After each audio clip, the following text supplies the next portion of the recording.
और एक बार प्रभु यीशु मसीह के नाम से आप लोगों को मैं धन्यवाद देता हूं। परत एकदा मी प्रभू येशू ख्रिस्ताच्या नावामध्ये तुम्हा सर्वांचे आभार मानतो आणि धन्यवाद देतो।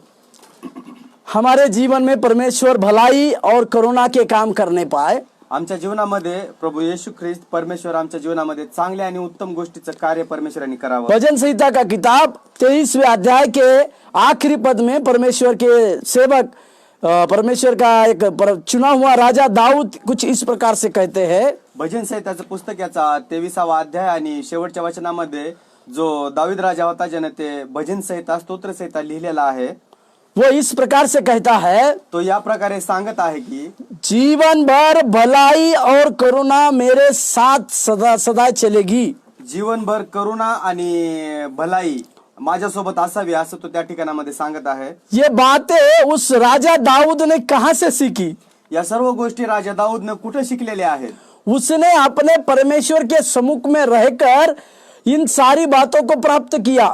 त्यानं जिवंत परमेश्वराच्या समोर राहून या सर्व गोष्टी अभ्यासलेल्या आहेत किंवा शिकलेल्या आहेत। वो जब भी जंगल के रास्ते में चला गया हो, तो ज्या वेळेस जंगलातून तो प्रवास केलेला आहे, या राजा शाऊल के डर के मारे कहीं भाग गया हो, किंवा राजा सौल जो होता त्याच्या भीतीमुळे तो दर दर भटकत असे किंवा तो जात असे लांब लांब, राजा दाऊद ने अपने जीवन से एक बात को समझा। आणि विशेष राजा जो दाऊद राजा जो होता तो आपल्या जीवनामध्ये काय गोष्टी तो शिकलेला आहे। उसमें से एक बात वो इस भजन से, वैसे दो बातें इस भजन में लिखता है, आणि मग दोन गोष्टी अशा भजन संहितामध्ये लिहिलेल्या आहेत, भलाई और करुणा।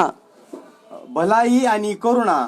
इसका मतलब ये भजन संहिता 23वें अध्याय के आखिरी वाक्य में जो शब्द लिखा हुआ है, भलाई और करुणा, या ठिकाणामध्ये परमेश्वराचं वचन असं सांगत आहे की काय म्हणत आहे, परमेश्वराच्या तो असं सांगत आहे, खरोखर माझ्या आयुष्याचे सर्व दिवस मला कल्याण व दया ही लाभतील असं परमेश्वराचं वचन सांगत आहे। इसका मतलब क्या है? परमेश्वर का अनुग्रह उसके जीवन में सदा बना रहता था। या ठिकाणामध्ये परमेश्वराचं वचन असं सांगते की त्याच्या जीवनामध्ये दया आणि अनुग्रह हा शेवटपर्यंत त्याच्या जीवनामध्ये राहिलेला आहे। उसी के चलते राजा दाऊद एक सफल राजा बनकर एक सेवा को पूरी किया।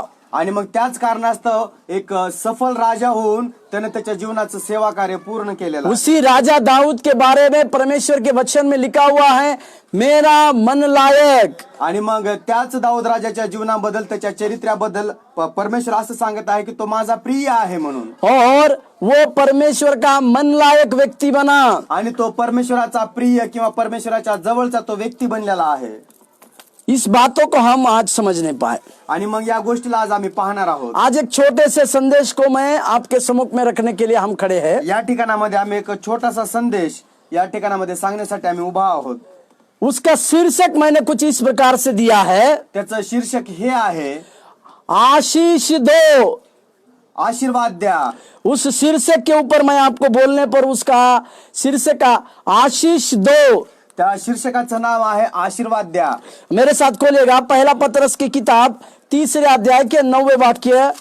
या ठिकाणामध्ये आम्ही पाहणार आहोत पेत्राचे पहिले पुस्तक याचा 3रा अध्याय 9वां पद आणि 9वं वचन आपण पाहणार आहोत। वहां पर पतरस अपनी भाषा को लिखता है। या ठिकाणामध्ये पेत्र आपल्या शब्दामध्ये लिहित आहे, बुराई के बदले बुराई मत करो और न गाली के बदले गाली दो, पर इसके विपरीत आशीष ही दो, क्योंकि तुम आशीष के वारिस होने के लिए बुलाए गए हो। या ठिकाणामध्ये परमेश्वराचं वचन पहिले पेत्राचं पुस्तक याचा 3रा अध्याय आणि 9 वचन असं म्हणतं की वाईटाबद्दल वाईट, निंदेबद्दल निंदा असे करू नका, तर उलट आशीर्वाद द्या। आशीर्वाद हे वचन मिळण्यासाठी तुम्हास पाचारण झालेले आहे किंवा पाचारण केलेला आहे। इसके विपरीत आशीष ही दो, याच्या व्यतिरिक्त उलट आशीर्वादच द्या असं सांगण्यात आले। इसका मतलब पतरस अपनी भाषा में इस प्रकार से कहते हैं, याचं कारण हे आहे की जे पत्रस होता, जे पेत्र होता, तो त्याच्या भाषेमध्ये तो स्पष्टपणे सांगत आहे. लोग हम जीवन जीते समय लोग हमें यदि गाली देंगे, जर आम्ही ख्रिस्तामध्ये जीवन जगत असेल तर आमच्या विरोधामध्ये ज्या गोष्टी होत असतील किंवा लोक आम्हाला शिव्या शाप देत असतील, लोग हमें बुरा कहते होंगे, किंवा लोक आम्हाला वाईट असं संबोधित करीत असतील, लोग हमारी अपमान या निंदा करते होंगे, लोक ज्या वेळेस आमची निंदा आणि आमचा अपमान करत असतात, उस समय हमें गुस्से में आकर कुछ बोलने की आवश्यकता नहीं है. परंतु त्यावेळेस आम्हाला क्रोधामध्ये येऊन किंवा रागामध्ये येऊन आम्हाला त्यांना प्रत्युत्तर देण्याची गरज नाही. ये कौन बात लिख रहा है? ही कोण गोष्ट लिहित आहे? ये पतरस के बारे में मैं कुछ इतिहास आपको बताना चाहता हूँ. तर या ठिकाणामध्ये आम्ही पत्रस किंवा पेत्राच्या जीवनाबद्दल आम्ही या ठिकाणामध्ये काही गोष्टी सांगणार आहोत. पतरस किस प्रकार से था? पेत्र जो व्यक्ती होता तो कुण्या प्रकारचा व्यक्ती होता पतरस कैसा था? आणि पेत्र कसा होता? सबसे पहले मैं आपको बताता हूँ, वो एक मछुआरा था. आणि सगळ्यात महत्वाचं जर म्हटलं तर तो एक मासे धरणारा व्यक्ती होता. वो एक मछुआरा रहने के बावजूद, तो एक मासे धरणारा व्यक्ती असताना वो सबसे ज्यादा गुस्सा करने वाला व्यक्ती था. आणि तो सगळ्यात जास्त रागीट स्वभावाचा तो माणूस होता. और वो यीशु मसीह की 3.5 साल की सेवकाई में, आणि प्रभु येशू ख्रिस्ताच्या 3.5 वर्षाच्या सेवकाईमध्ये वो प्रभु का एक सबसे आगे आगे रहने वाला व्यक्ति था. आणि तो प्रभु येशू ख्रिस्ताच्या सर्व गोष्टीमध्ये पुढे पुढे राहणारा त्याचा शिष्य होता. वो अपने आप को इस प्रकार से मानता था आणि तो स्वतःला या प्रकारे तो असं सांगत असे किंवा मानत असे कि यीशु के बाद का सबसे उम्रदाज सेवक मैं हूँ. आणि प्रभु येशू ख्रिस्ताच्या नंतर जो वयस्कर जो व्यक्ती असेल किंवा वयाने जास्त असलेला व्यक्ती जर कोण असेल तर तो मी आहे असं पेत्र म्हणत असे. मैं ही प्रभु यीशु मसीह का सबसे प्यारा चेला हूँ कहता था. तो स्वतःला म्हणत असे की मीच प्रभु येशू ख्रिस्ताला सर्वात आवडणारा शिष्य तर मीच आहे असं तो म्हणत असे. इसी पतरस ने गुस्से में आकर, आणि मग त्याच पेत्राने रागामध्ये येऊन ना केवल प्रभु यीशु मसीह का 3 बार इनकार किया, प्रभु येशू ख्रिस्ताचा फक्त 3 वेळेस इन्कारच केलेला नाही, नकारला नाही, प्रभु यीशु मसीह का इनकार ही नहीं किया, तर प्रभु येशू ख्रिस्ताला नकारलेला नाही, तो उस पतरस ने गुस्से में आकर एक मल्ब नाम के एक व्यक्ति का कान को भी काट दिया. आणि मग तो रागामध्ये असताना त्यानं मल्ख नावाच्या एका सुभेदाराच्या नौकराचा त्यानं कान कापलेला आहे. इतना बड़ा क्रोधित रहने वाला व्यक्ति पतरस, आणि सर्वात मोठ्या रागाचा स्वभावाचा जो व्यक्ती होता त्याचं नाव आहे पेत्र, जिसके जीवन में क्रोध भरा हुआ है. आणि ज्याच्या जीवनामध्ये राग हा पूर्णपणे भरलेला आहे. वो जब प्रभु यीशु मसीह को संपूर्ण रीति से अपने आप को स्वीकार किया, आणि मग त्यानं प्रभु येशू ख्रिस्ताला आपल्या जीवनामध्ये स्वीकार केलेला आहे. और प्रभु यीशु मसीह स्वर्गारोहण जब चले गए, आणि ज्या वेळेस प्रभु येशू ख्रिस्त स्वर्गारोहण ज्या वेळेस झाले, पेंटिकोस्टल दिन आया, तब ज्या वेळेस पेंटिकॉस्टचा दिवस आलेला होता, उस समय यही डर भय रखने वाला पतरस, आणि मग त्याच वेळेस जे परमेश्वराचं भय धरणारा होता किंवा परमेश्वराची भीती त्याच्या जीवनामध्ये होती, डरने वाला पतरस, आणि भिनारा पेत्रस, वो सिर्फ डरता था. आणि तो फक्त भीत असे.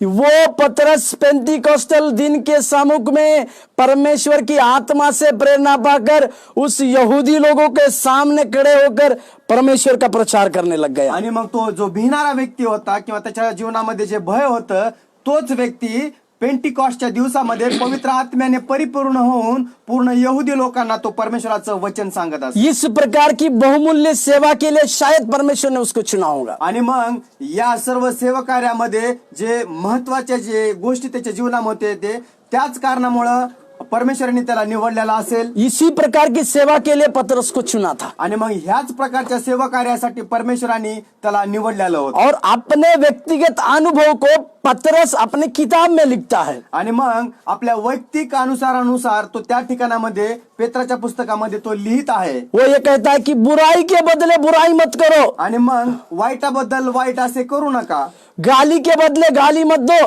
किंवा शिव्याबद्दल तुम्ही उलट शिव्या देऊ नका.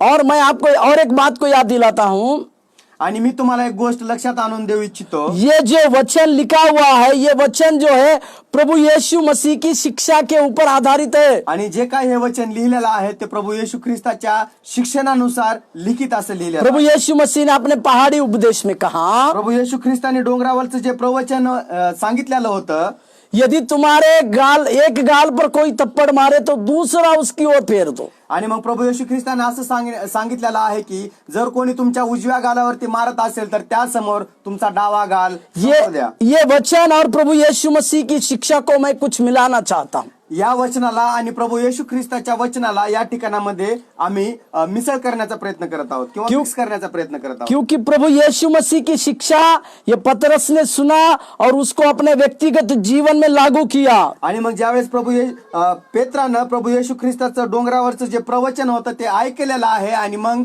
त्यानं आपल्या स्वतःच्या जीवनामध्ये त्या सर्व गोष्टी आणि ते वचन घेतलेलं आहे, उसका अनुकरण किया उस वचनों का, आणि त्या सर्व गोष्टीचं त्यानं त्या ठिकाणामध्ये अनुकरण केलेलं आहे और उसी के अनुभव के अनुसार इस बातों को लिखता है. आणि मग ते त्याच्या अनुभवाच्या नुसार या ठिकाणामध्ये तो लिहिण्याचा प्रयत्न करत आहे. पतरस इस बात के ऊपर जोर देता है कि हमें आशीष देना चाहिए. आणि पेत्र जो आहे तो या ठिकाणामध्ये विशेष भर त्या वचनावरती देत आहे आणि ते वचन असं सांगत आहे की आशीर्वादच द्या असं वो ये सांगत कहता आहे. है कि तुम आशीष दो. आणि तो असं सांगत आहे की फक्त आणि फक्त आशीर्वादच द्या. यीशु मसीह ने भी इस प्रकार से कहा, आणि प्रभु येशू ख्रिस्ताने बी असं सांगितलेलं आहे. तुम्हारे सताने वालों के लिए तुम आशीष दो. आणि मग प्रभु येशू ख्रिस्ताने सांगितलेलं आहे जे तुमचा छळ करीतात किंवा तुमची निंदा करीतात अशासाठी तुम्ही काय करा, आशीर्वादच द्या. मेरे साथ खोलिएगा माझ्यासोबत तुम्ही उघडू शकता मत्ती का किताब, उसमें 5वें अध्याय का 44वें वाक्य में मत्तईचं पुस्तक याचा 5वा अध्याय आणि 44 वचन काय म्हणतात. प्रभु यीशु मसीह ने कहा, प्रभु येशू ख्रिस्ताने सांगितलेलं आहे, परंतु मैं तुमसे यह कहता हूँ कि मी तुम्हाला सांगतो अपने बैरियों से प्रेम रखो तुम्ही आपल्या वैरावर प्रीती करा और आणि अपने सताने वालों के लिए प्रार्थना करो. आणि जे तुमचा छळ करीतात त्यांच्यासाठी प्रार्थना करा म्हणून प्रभु येशू ख्रिस्ताने सांगितलेलं. रोमियो का पत्री में पौलुस ने इस बातों को लिखा. और एक आणि मग आपण पाहूया रोमकराचं पत्र या ठिकाणामध्ये जो पौल होता तोच या ठिकाणामध्ये असं लिहित आहे, पलटा लेना मेरा काम है कर कर परमेश्वर कहते हुए लिखता है. आणि परमेश्वराचं वचन असं सांगतं की बदला घेणे माझ्याकडचं आहे. पौलुस लिखता है उसमें कि पलटा लेना उस परमेश्वर का काम है. आणि पौल जो आहे तो त्या ठिकाणामध्ये लिहित आहे की बदला घेणे माझ्याकडचं आहे. मतलब परमेश्वर पलटा लेगा.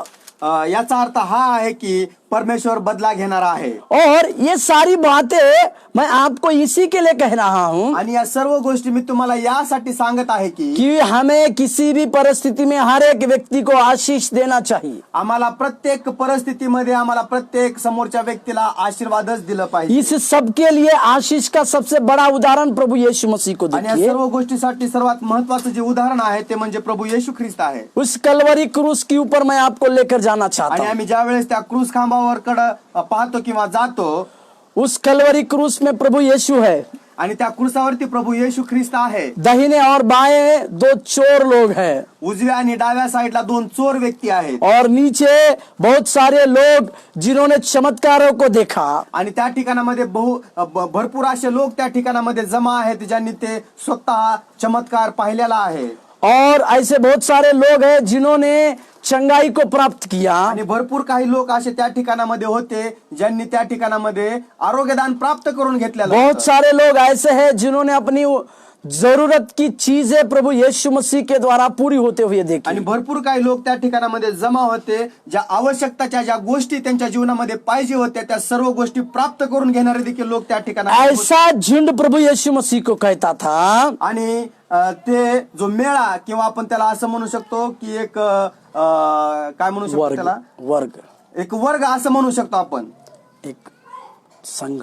वो ये कह रहा है आणि तो असं त्या ठिकाणामध्ये सांगत आहे कि हे यहूदियों के राजा तू अब वहां से निकल कर आ. हे यहुद्याच्या राजा तू त्या ठिकाणामधून खाली उतर और हमको आप राजा है कर कर प्रमाण दो. आणि तू राजा आहेस असं आम्हाला काहीतरी प्रमाण पटावं असं काहीतरी कर. प्रभु यीशु मसीह ने कहा, प्रभु येशू ख्रिस्तानी सांगितलं, हे पिता इन्हें क्षमा कर क्योंकि ये क्या करते इनको पता नहीं. हे बाप्पा ह्यांना तू क्षमा कर कारण हे काय करीतात हे त्यास कळत नाही किंवा समजत नाही. इसका मतलब यह है कि प्रभु यीशु मसीह ने अपने सताने वालों के लिए आशीष दिया. त्याचं कारण हे आहे की जे प्रभु येशू ख्रिस्ताची निंदा करत होते किंवा त्यांचा छळ करत होते त्या प्रत्येकाला प्रभु येशू ख्रिस्तानी आशीर्वाद दिलेला आहे. प्रभु यीशु मसीह ने कुछ बातों को सिखाया प्रभु येशू ख्रिस्तानी काही गोष्टीला त्या ठिकाणामध्ये सांगितलेला आहे और उसी को अपने कार्य में भी लाया. आणि त्या सर्व गोष्टीलाच आपल्या कार्यामध्ये आणलेला आहे. इसी के लिए प्रेरितों के काम में थियोफिलुस इस बात को कहता है. आणि मग आम्ही पाहतो ज्या वेळेस प्रेषितांच्या कृत्यामध्ये आम्ही पाहतो त्या ठिकाणामध्ये परमेश्वराचं वचन असं सांगतं की पहला अध्याय का पहला वचन, प्रेषितांचे कृत्य याचा पहिला अध्याय आणि पहिलं वचन काय म्हणतं आपण पाहूया. उसमें उसके दूसरे भाग को मैं पढ़ रहा हूँ. आणि आम्ही त्याच्या दुसऱ्या भागामध्ये पाहणार आहोत. जो यीशु आरंभ से करता और सिखाता रहा. आणि जो येशू ख्रिस्त त्याच्याद्वारे जे सांगण्यात आलेला आहे तो त्या ठिकाणामध्ये केलेला आहे. जो यीशु आरंभ से करता और सिखाता आया. आणि येशूनं केलेला आहे आणि ते शिकवलेला आहे. हाँ, यहाँ मराठी में दूसरा वचन है, या ठिकाणामध्ये मराठीमध्ये दुसऱ्या वचनामध्ये ते परंतु लिहिलेलं आहे. हिंदी में प्रेरितों के काम एक का एक. मराठीमध्ये प्रेषितांचे कृत्य याचा पहिला वचन आणि पहिला अध्याय आणि दुसरं वचन. मतलब प्रभु यीशु मसीह करते थे और फिर पहले करते थे फिर सिखाते थे. आणि प्रभु येशू ख्रिस्त स्वतः अगोदर करायचे आणि मग नंतर सांगायचे. इसी प्रकार की शिक्षा परमेश्वर की थी आणि याच प्रकारची परमेश्वराचे शिक्षण असायचं. और इसी शिक्षा में से प्रभु यीशु मसीह ने कहा अपने सताने वालों को आशीष दो. आणि या शिक्षणाच्या द्वारे प्रभु येशू ख्रिस्तानी सांगितलेलं आहे की जे तुमचा निंदा किंवा तुमची छळ करतात अशाच तुम्ही आशीर्वाद द्या म्हणून प्रभु येशू ख्रिस्तानी. और एक वचन पढ़िएगा, पहला पत्रस के किताब आपण आणखीन एक वचन पाहूया. पहले अध्याय पहिले पेत्राचे पुस्तक याचा पहिला अध्याय और तीसरा पद. आणि तिसरं वचन काय वो म्हणतं इस प्रकार से कहता है, ते या प्रकारे असं सांगण्यात आलेलं आहे. हमारे यीशु मसीह के परमेश्वर और पिता का धन्यवाद हो जिसने यीशु मसीह के मरे हुए में से जी उठने के द्वारा अपनी बड़ी दया से हमें जीवित आशा के लिए नया जन्म दिया. या ठिकाणामध्ये परमेश्वराचं वचन असं सांगतं. पहिले पेत्राचं पुस्तक याचा पहिला अध्याय आणि तिसरं चौथं वचन काय म्हणत आपण पाहूया. आपल्या प्रभू येशू ख्रिस्ताचा पिता देव धन्यवादित असो, सदाजीवी आशा प्राप्त होण्यासाठी आणि अविनाशी निर्मळ व न कोमजणारे वतन मिळण्यासाठी त्याने आपल्या महादयेनुसार आपल्याला मेलेल्यातून येशू ख्रिस्ताच्या उठण्याच्या द्वारे पुन्हा जन्म दिला. यहाँ पर दूसरा भाग बहुत कुछ अच्छा लिखा हुआ है. या ठिकाणामध्ये दुसऱ्या शब्दामध्ये असं स्पष्टपणे सांगण्यात आलेलं आहे. अपनी बड़ी दया से हमें जीवित आशा के लिए नया जन्म दिया है.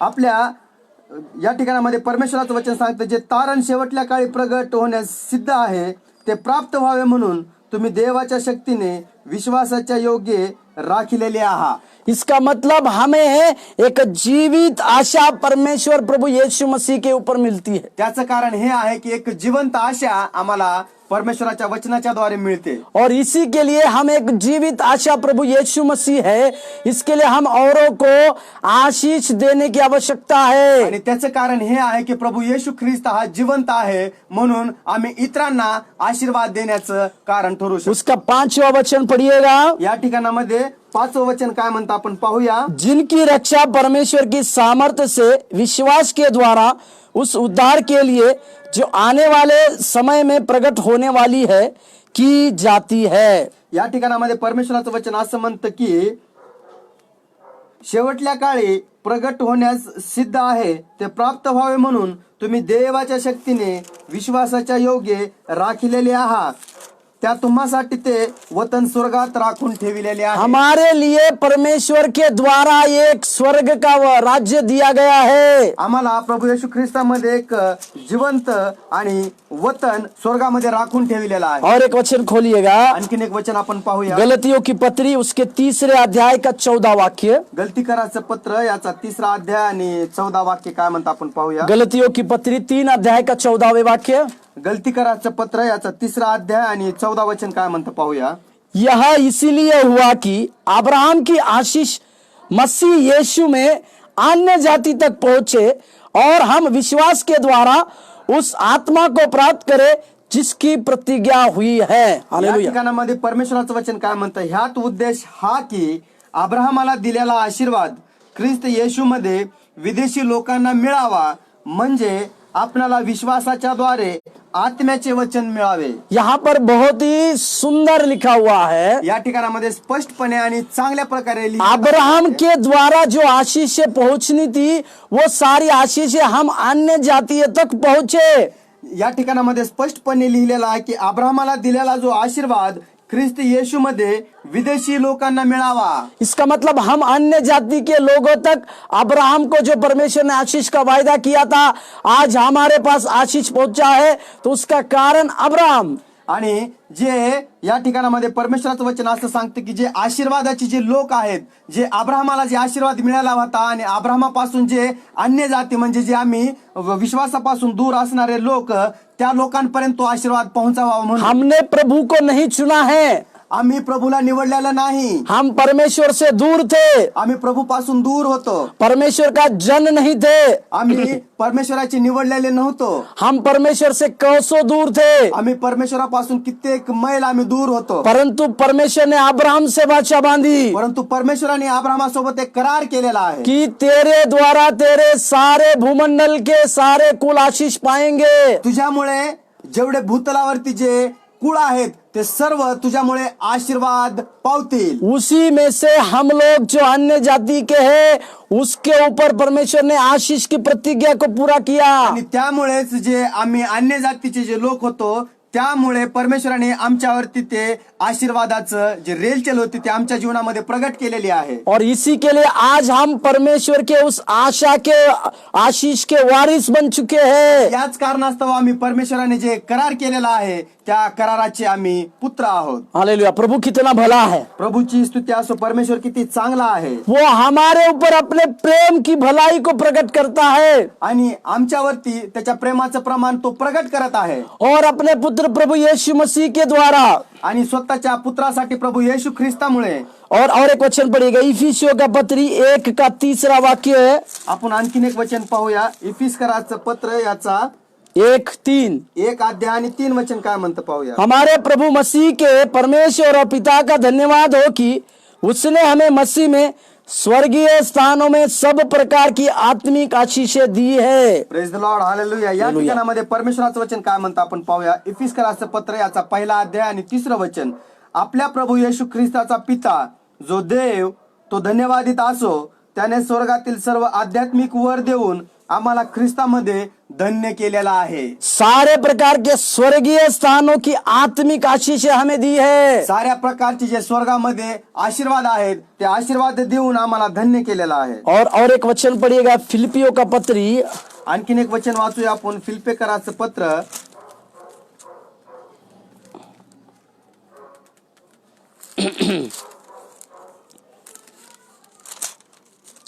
वहां पर परमेश्वर के वचन में कुछ इस प्रकार से लिखा हुआ है, त्या ठिकाणामध्ये परमेश्वराच्या वचनामध्ये असं लिहिण्यात आलेलं आहे, पृथ्वी की नहीं परंतु स्वर्गीय स्थानों की ओर ध्यान लगाओ। पृथ्वी की नहीं परंतु स्वर्गीय वस्तु को देव पर ध्यान लगाओ। या ठिकाणामध्ये माफ सांगितलं कीजिएगा, कुलुसियों का पत्री उसके 3 अध्याय के 1 वाक्य। माफ करा, या ठिकाणामध्ये कलसेकराचं पत्र याचा 3 अध्याय आणि पहिला पहिलं वचन काय म्हणतं, अतः जब तुम मसीह के साथ जिलाए गए तो स्वर्गीय वस्तु की खोज में रहो, जहां मसीह विद्यमान है और परमेश्वर की दाहिनी ओर बैठा है। या ठिकाणामध्ये 1 आणि 2 वचनामध्ये स्पष्टपणे सांगण्यात आलेलं आहे की यास्तव तुम्ही ख्रिस्ताबरोबर जर उठविले गेलेले आहात, तर ख्रिस्त येशूच्या उजवीकडे जेथे बसला आहे तिथल्या वरील गोष्टी मिळवण्याचा यत्न करा, वरील गोष्टीकडे मन लावा, पृथ्वीवरील गोष्टीकडे मन लावू नका। दूसरा वचन इसमें ऐसा है, पृथ्वी पर के नहीं परंतु स्वर्गीय वस्तु पर ध्यान लगाओ। दुसरं वचन असं सांगण्यात आलेलं आहे की पृथ्वीवरील नाही परंतु स्वर्गातील वस्तूकडे तुमचं ध्यान क्यों लावा। हमें स्वर्गीय वस्तु पर ध्यान लगाने की आवश्यकता है? काय कारण आहे की आम्हाला स्वर्गातील वस्तूकडे आम्हाला ध्यान द्यायचं आहे? क्योंकि हम खुद स्वर्गीय वारिस है। त्याचं कारण हे आहे की आम्ही स्वतः स्वर्गाचे वारिस आहोत। क्योंकि हमें परमेश्वर प्रभु यीशु मसीह ने स्वर्ग के वारिस बनाया है। प्रभू येशू ख्रिस्ताने आम्हाला त्याचं वतन जे स्वर्गामध्ये आहे त्या स्वर्गाचे वारिस आम्हाला निवडून ठेवलेला आहे। परमेश्वर की कृपा हमें बचाती है। परमेश्वराची कृपा आम्हाला वाचवते। और हमें आत्मिक भी बनाती है आणि आम्हाला आत्मिक स्तरावरती वाढवते और हमें मसीह के लिए जीने को मदद करती है। आणि ख्रिस्तीमय जीवनासाठी आम्हाला ते ख्रिस्तामध्ये वाढण्यासाठी मदत करते और परमेश्वर हमें शारीरिक और भौतिक आशीषों में लेकर चलता है। परमेश्वर आम्हाला शारीरिक आणि जगातले जे आशीर्वाद आहेत त्या आशीर्वादामध्ये घेऊन जाण्याचा प्रयत्न करत असतो। दुनिया में शारीरिक आशीष है दुनियामध्ये या जगामध्ये शारीरिक आशीर्वाद आहेत और मानसिक या आत्मिक आशीष भी है। मानसिक आणि त्याचे आशीर्वाद आहेत और पौलुस इसके बाद कुछ आशीषों का वर्णन करता है। आणि पौल जो आहे तो आशीर्वादाच्या काही गोष्टी या ठिकाणामध्ये वर्णन करत आहे। मेरे साथ खोलिएगा इफिसियों का पत्री, माझ्यासोबत तुम्ही उघडू शकता इफिसकरासचे पत्र, इसका 1 अध्याय 5वें वाक्य। त्याचा 1 अध्याय आणि 5वें वचन काय म्हणतं पाहूया। और अपनी इच्छा के लिए अभिप्राय के अनुसार हमें अपने लिए पहले से ठहराया कि यीशु मसीह के द्वारा हम उसके ले पालक पुत्र हो। या ठिकाणामध्ये परमेश्वराचं वचन असं सांगतं की म्हणून त्याने आपल्या मनाच्या संकल्पाप्रमाणे आपल्याला येशू ख्रिस्ताच्या द्वारे स्वतःचे दत्तक होण्याकरिता आगाऊच नेमिलेले आहे। ले पालक पुत्र, हम प्रभु यीशु मसीह बनने का एक आशीष, आणि आमच्या जीवनामध्ये दत्तक होण्याकरिता जे आशीर्वाद आम्हाला दिलेला आहे, दत्तक पुत्र होण्याचा आणि किंवा दत्तक पुत्र होण्याचा जो अधिकार आम्हाला दिलेला, आज हम प्रभु यीशु मसीह के ले बालक पुत्र है बोलकर हम चलते हैं। आज आम्ही प्रभू येशू ख्रिस्तामध्ये दत्तक पुत्र आहोत म्हणून आम्ही चालण्याचा उसी का 7वां वचन पढ़िए। आणि त्याच्यामध्ये 7वं वचन काय म्हणतं, हमको उसमें उनके लहू के द्वारा छुटकारा अर्थात अपराधों की क्षमा उसके उस अनुग्रह के धन के अनुसार मिला है। या ठिकाणामध्ये परमेश्वराचं वचन असं सांगतं, त्याच्या कृपेच्या विपुलतेप्रमाणेच त्या प्रियकराच्या त्याच्या रक्ताच्या द्वारे आपल्याला मुक्ती म्हणजे आपल्या अपराधाची क्षमा मिळालेली आहे। हमारे उसके अनुग्रह के धन के अनुसार हमें क्षमा मिली है। आणि आम्हाला त्याच्या धनाच्या द्वारे आम्हाला आशीर्वाद मिळालेला आहे, और मिळालेला आहे। उसी का 13वां वाक्य पढ़िए, 13-14। या ठिकाणामध्ये 13 आणि 14 वचन काय म्हणतं, और उसी में तुम पर भी जब तुमने सत्य का वचन सुना जो तुम्हारे उद्धार का सुसमाचार है और जिस पर तुमने विश्वास किया, प्रतिज्ञा किए हुए पवित्र आत्मा की छाप लगी, वह उसके मोल लिए हुए के छुटकारे के लिए हमारी मीरास का बयाना है कि उसकी महिमा की स्तुति हो। या ठिकाणामध्ये 13 आणि 14 वचन काय म्हणतं, तुम्ही ही सत्याचे वचन म्हणजे तुमच्या तारणाची स्वार्थ ऐकल्यानंतर त्याचवर विश्वास ठेविला आणि निज जनांच्या मुक्तीसाठी आपल्या वतनाचा विसार जो देऊ केलेला पवित्र आत्मा याचा शिक्का देवाच्या महिम्याची स्तुती व्हावी म्हणून तुम्हास मिळालेला आहे। हम लोगों के ऊपर परमेश्वर की एक मोहर दी गई है आणि आम्हा लोकांवर परमेश्वराने एक शिक्का मारलेला आहे। उसके पवित्र लहू से छुड़ाए हुए लोग, आणि त्याच्या रक्ताच्या द्वारे जे सोडवलेले लोक आहेत, इस प्रकार का एक अनुग्रह परमेश्वर ने हमें दिया। ह्याच प्रकारची अनुग्रह किंवा दया आमच्या जीवनामध्ये झालेली आहे। उसी का 17 से लेकर 19 तक की बातों को अगर हम पढ़ते हैं, आणि त्यामध्ये ज्यावेळेस आम्ही 17 पासून 19 पर्यंत वचन वाचतो, परंतु 19वां वाक्य मैं पढ़ता हूँ। या ठिकाणामध्ये आम्ही 19 वचन वाचणार आहोत। इफिसियों का पत्री 1 अध्याय 19वें वाक्य। इफिसकरासचे पत्र याचा 1 अध्याय आणि 19 वचन, और उसकी सामर्थ हम में जो विश्वास करते हैं कितनी महान है, उसकी शक्ती के प्रभाव के उस कार्य के अनुसार। या ठिकाणामध्ये परमेश्वराचं वचन असं सांगतं, आणि जे आपण विश्वास ठेवणारे त्या आपणाविषयीच्या त्याच्या सामर्थ्याचे अपार महत्व ते काय हे तुम्ही त्याच्या बळाच्या पराक्रमाच्या कृतीवरून ओळखावे।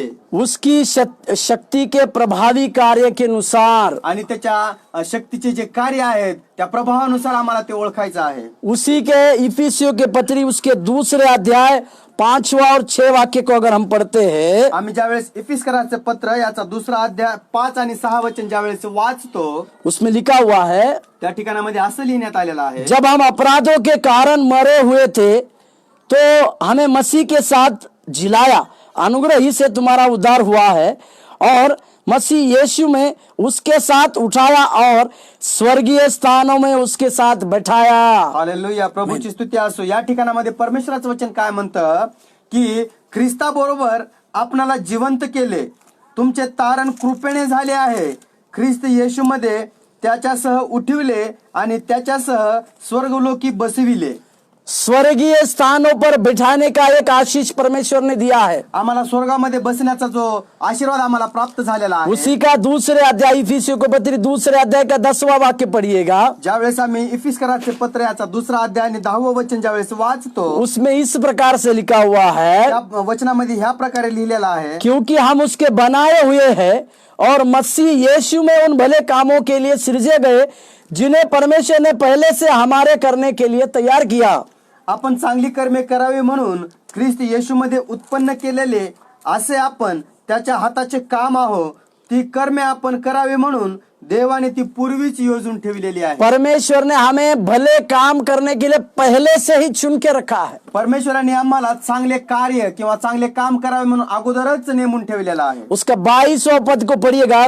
इफिसियों के पत्री 2 का 22, ज्यावेळेस आम्ही इफिसकराचे पत्र याचा दुसरा अध्याय आणि 22 वचन वाचतो, जिसमें तुम भी आत्मा के द्वारा परमेश्वर का निवास स्थान होने के लिए एक साथ बनाए जाते हो. त्यात तुम्ही आत्म्याच्या देवाच्या वस्तीसाठी एकत्रित रचिलेले आहात म्हणून सांगतो. एक साथ बनाए जाते हैं. एकत्रित रचिलेले आहात म्हणून सांगतो. इसका मतलब इस प्रकार की कई एक आशीषों के लिए परमेश्वर ने हमें बनाया है. त्याचं कारण हे आहे की प्रत्येक आशीर्वादासाठी परमेश्वराने आम्हाला बनवलेला आहे. परमेश्वर हमें शारीरिक आशीषें देता है. परमेश्वर आम्हाला शारीरिक आशीर्वाद देत असतो. इसका मतलब जो जो चीजें हमें शरीर के लिए आवश्यक है उनका आशीष मिलता है. त्याचं कारण हे आहे की ज्या ज्या गोष्टी शरीराला आवश्यकता आहेत त्या सर्व गोष्टीचा आशीर्वाद परमेश्वर देतो. अपने 6 मत्ती रचित सुसमाचार के 6 अध्याय में प्रभु यीशु मसीह ने कहा, मत्तईचं पुस्तक याचा 6व्या अध्यायामध्ये प्रभु येशू ख्रिस्ताने सांगितलेला आहे, उस कौवों को देखो या सुसानों को देखो, उनको अगर परमेश्वर दिन भर में भोजन देता है तो तुम उनसे कितने तो क्यों बड़े हो.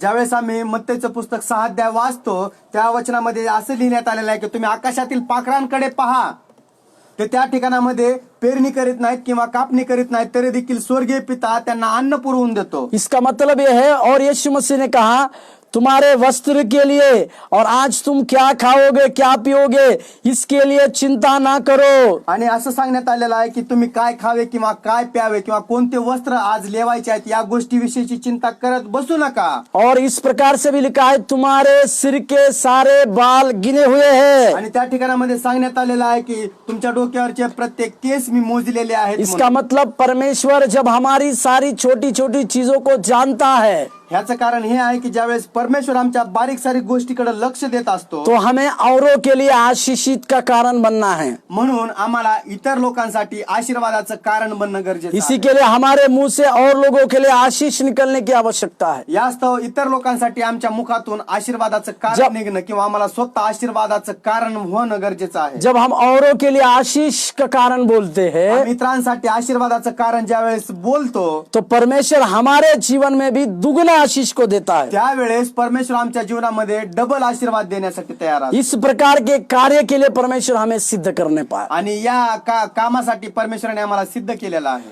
इस प्रकार के कार्य के लिए परमेश्वर हमें सिद्ध करने पाए. या कारणासाठी परमेश्वर आम्हाला सिद्ध करो. आइए हम प्रार्थना करें. आपण प्रार्थना करूया. स्वर्गीय ज्ञानी परमेश्वर, स्वर्गातील महान पिता परमेश्वरा, हम आपको धन्यवाद देते हैं. आम्ही तुमच्या नावाला धन्यवाद देतो. आशीष होने के लिए आपने हमें बुलाया. आशीर्वादित आम्हाला होण्यासाठी तू बोलवलेला आहे. इसी के लिए हम औरों को आशीष देने वाले बने. या कारणास्तव आम्ही इतर लोकांना आशीर्वाद देण्याचं कारण बनावं. प्रभु जी, आपने हमारे लिए कई एक आशीषों को रखा है. प्रभु, तुम्ही आमच्यासाठी भरपूर असे आशीर्वाद ठेवलेले आहे. उस आशीषों को लोगों को बांटने के लिए प्रभु, त्या आशीर्वादाला इतर लोकांपर्यंत वाटण्यासाठी परमेश्वर हमें आशीषित बनाइए. आम्हाला तुम्ही आशीर्वादित करा, ताकि हम और लोगों के लिए आशीष देने वाले बने. कारण आम्ही इतर लोकांना आशीर्वाद देणारे बनावे. भले ही हमारे जीवन में परिस्थितियां कुछ भी क्यों ना हो, आमच्या जीवनामध्ये परिस्थिती कसलीही असो, हम लोगों को आशीष देने वाले बनने पाए. आम्ही इतर लोकांना आशीर्वाद देणारे बनावे. जब लोग हमारी निंदा क्यों ना करे, ज्यावेळेस लोक आमची निंदा करीत असतील, लोग हमें गाली क्यों ना दे, लोक आम्हाला शिव्या श्राप देतील, बुराई क्यों ना करे, आमचं वाईट चित्तील, परंतु हम उनको आशीष देने वाले बनने पाए. परंतु आम्ही त्यांना फक्त आशीर्वादच देणारे बनावे. इस प्रकार की शिक्षा के ऊपर हमें चलाइए. या प्रकारच्या सर्व शिक्षामध्ये तू आम्हाला चालव. इसके लिए आपके पवित्र आत्मा की सामर्थ हमारे साथ बनी रहने पाए. या कारणास्तव तुमचा पवित्र आत्म्याचं सामर्थ्य आमच्या जीवनामध्ये काम करावं. अपनी अगुवाई हमें दीजिए. हो प्रभूजी, तुमची बुलाहाट आमच्या जीवनामध्ये असावी. यीशु मसीह के नाम से प्रार्थना मांगते. प्रभू येशू ख्रिस्ताच्या नावामध्ये प्रार्थना केली म्हणूनच तो आहे. आमीन. आमेन. आमेन. प्रभु आपको आशीष दे. प्रभू तुम्हाला आशीर्वाद देत राहू.